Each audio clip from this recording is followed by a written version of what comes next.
पिछले कई सालों से हम देख रहे हैं, चाहे ईडी हो, चाहे एनआईए हो या दूसरी गवर्नमेंट की एजेंसीज हो, जितने भी इस किस्म के इंस्टीट्यूशंस हैं जो करप्शन और क्राइम वगैरह को चेक करने के लिए बने थे, उनको बीजेपी ने अपना अलायंस पार्टनर बनाया हुआ। जिस तरह अलायंस पार्टनर सरकार में रह के एक पॉलिटिकल पार्टी का काम करते हैं, उसी तरह से चाहे ईडी हो चाहे दूसरी एजेंसीज हो, उनको जो अपोजिशन जो भी कोई आवाज़ उठाता है कि इस वक्त अगर आप देखेंगे ख़ासकर राहुल गांधी कुछ ना कुछ बोलते रहते हैं, लोगों के मुद्दे उठाते रहते हैं, तो उनको खामोश करने के लिए या सोनिया जी को खामोश करने के लिए जिस नेहरू गांधी खानदान ने अपनी जो उनकी मिल्कियत थी, जो उनकी प्रॉपर्टी थी, वो दे दी है देश को, तो वो क्या करेंगे? कोई खुदा ना खास्ता कोई अखबार के पीछे, वो भी उन्हीं का अखबार। तो मैं समझती हूँ ये सिर्फ विच हंट है टू उनको काउ डाउन करने के लिए किया जा रहा है कि राहुल गांधी बात ना करे, बोले ना। और इसी तरह से तमाम चाहे जितने भी आपके अपोजिशन के लीडर हैं, जितने भी स्टेट्स हैं, सब जगह अपोजिशन लीडर्स को ईडी के छापे पड़ते हैं, उनको तंग किया जाता है और उनके बाद उनको बीजेपी ज्वाइन करवाई जाती है। जब बीजेपी ज्वाइन करते हैं तो ईडी के छापे बंद हो जाते हैं। तो ये विच हंट नहीं है तो और क्या है?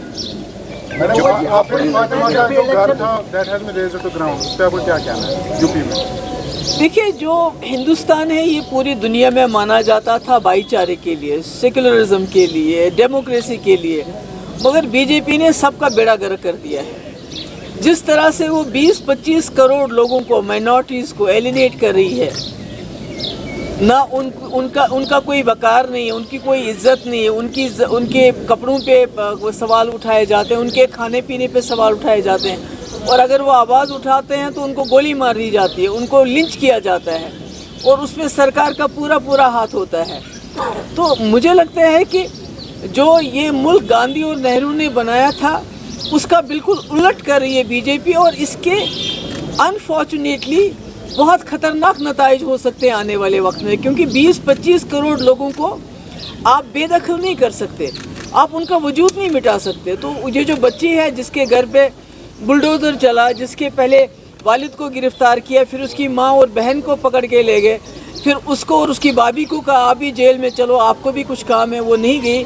तो ये एक बदले की सियासत है जिसमें कोई इनके पास कोई कानून का नामो निशान नहीं है, और अनफॉर्चुनेटली बदकिस्मती से जो जुडिशरी है वो खामोश तमाशाई बन के देख रही है। इनका काम तो था इस वक्त, क्योंकि अपोजिशन बात करती है तो उनके पीछे ईडी जाता है, उनको जेल में भरते हैं, मगर जुडिशरी जिसको बात करनी चाहिए थी वो सामने नहीं आ रहे हैं, वो खामोश तमाशाई बन के बैठे हुए हैं।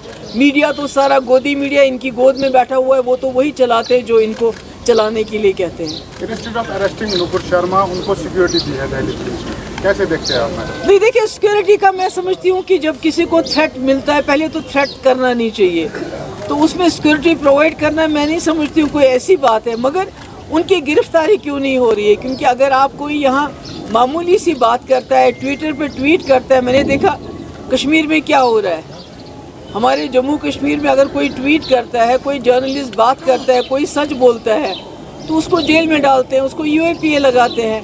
तो वहाँ नुपुर शर्मा ने इतनी बड़ी गलत और ख़तरनाक गलत बात कह दी है, तो अभी तक उसके खिलाफ एक्शन नहीं हो रहा है, जबकि पूरे मुल्क में दंगे हो रहे हैं, उसके खिलाफ एक्शन नहीं हो रहा। और साथ में मुझे लगता है कि जो नुपुर शर्मा ने बात की, वो उसने ऐसे वैसे बात नहीं की, वो बात जानबूझ के की गई ताकि जो उस वक्त कश्मीरी पंडितों की मुसीबत की बात चल रही थी, उनके हलाकतों की बात चल रही थी, जिसमें बीजेपी पूरी तरह से फेल हो गई थी, उससे अटेंशन हटाने के लिए और मुसलमानों को प्रोवोक करने के लिए, ताकि मुसलमान प्रोवोक हो और इनको मौका मिले मुसलमानों के घर उजाड़ने का, उनको जेलों में डालने का, उन पर गोलियां मारने का, और उनको हर हिसाब से तंग करने का मौका है। ये नुपुर शर्मा की बात कोई ऐसे वैसे नहीं कही उसने, ये बड़ी स्ट्रेटजिकली ये बात की गई है।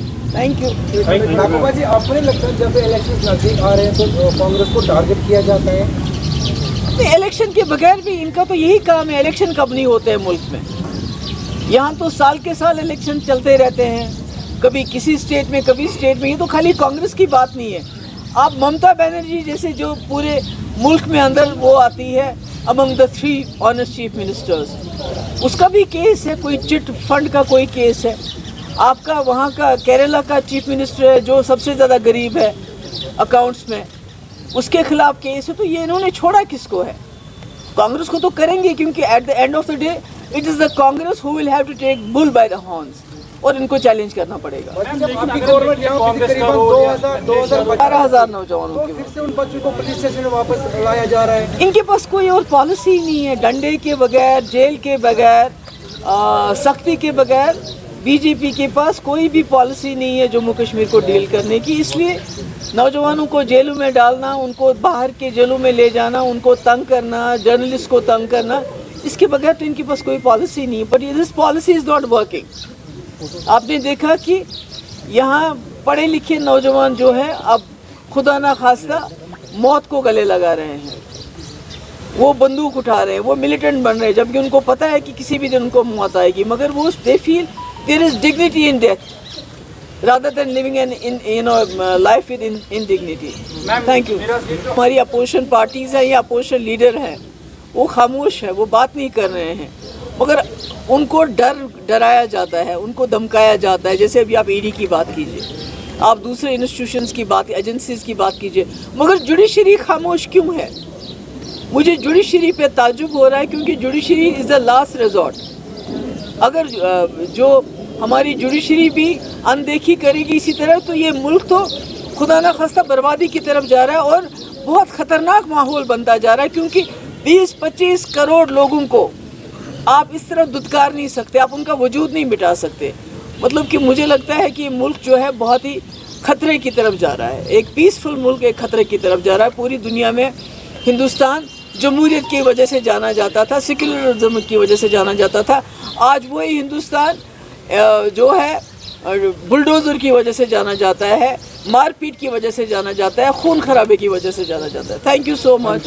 मैम जिस तरह से अभी सिचुएशन बनी हुई है, उसमें अगर देखेंगे बहुत ही कमज़ोर आजकल की अपोजिशन लग रही है। जिस तरह से हमने देखा कि पास्ट रिजीम्स में जो गवर्नमेंट्स थी उसमें अपोजिशन बड़े बढ़ चढ़ कर बोलती थी, लेकिन आजकल के दौर में अगर देखेंगे अपोजिशन चाहे किसी भी स्टेटमेंट हो या यूटी में हो, अपोजिशन बोल नहीं पाती है। क्या खौफ है, डर है, क्यों नहीं वो बोल पाती? खौफ तो है ही। अभी ईडी, मैंने पहले कितनी बार कहा, जितनी भी गवर्नमेंट की एजेंसीज हैं वो एजेंसीज की तरह काम नहीं कर रही हैं, वो गवर्नमेंट के अलायंस पार्टनर्स की तरह काम कर रहे हैं। जो उनको गवर्नमेंट कहती है वही करते हैं, और अपोजिशन लीडर्स को जेल में डालते हैं। चिदम्बरम, कैन यू इमेजिन, उसको 3 महीने जेल में रखा, उसके बेटे को।